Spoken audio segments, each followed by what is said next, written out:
describing either emotional feelings or bodily sensations associated with emotions. Emotion and bodily sensations often reveal us to ourselves. They contain biological wisdom and communicate what's important to us and to those around us. In the pages ahead, as you get familiar with Hilary Jacobs Hendel's book, you will learn to treasure the richness of emotions and what powerful guides they can be, pointing us toward doing what we need to do to heal old wounds and feel more effective and happy in our lives.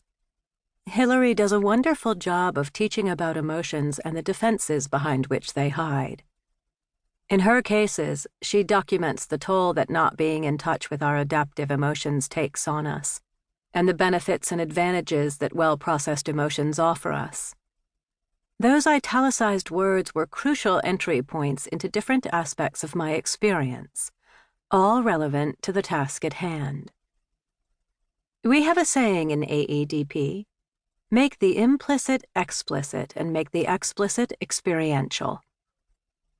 In this foreword, I will make the implicit explicit and tell you about the basic AEDP principles that come to life in Hilary's clinical work.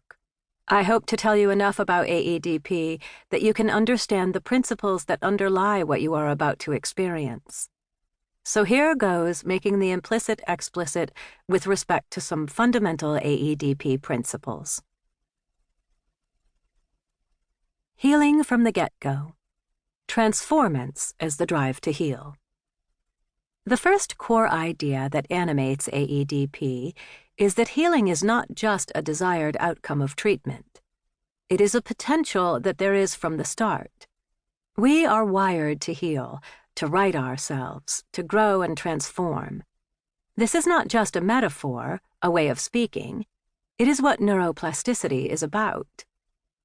When we feel safe, or safe enough, the drive to heal comes to the fore. Unlike most therapies that focus on psychopathology, AEDP doesn't focus on what's wrong, it focuses on what's right.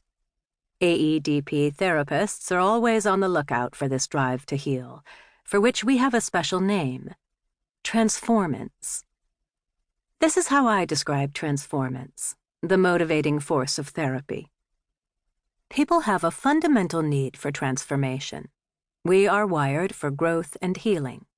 We are wired for self-righting and resuming impeded growth. We have a need for the expansion and liberation of the self, the letting down of defensive barriers, and the dismantling of the false self. We are shaped by a deep desire to be known, seen, and recognized, as we strive to come into contact with parts of ourselves that are frozen. What's beautiful, as well as convenient, is that the phenomena of healing are invariably accompanied by vitality and energy, which have clear somatic affective markers. These markers help us track, and they help us see the manifestations of transformance and the strivings toward healing and well-being. And when we recognize those strivings in people, they feel seen.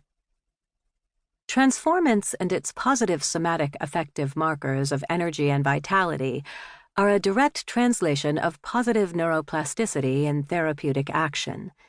It is what allows rewiring to take place. Privileging the positive, the adaptive, and that which feels right and true.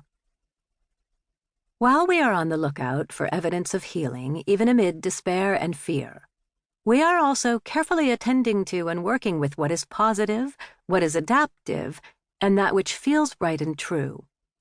Positive in AEDP has a very special meaning.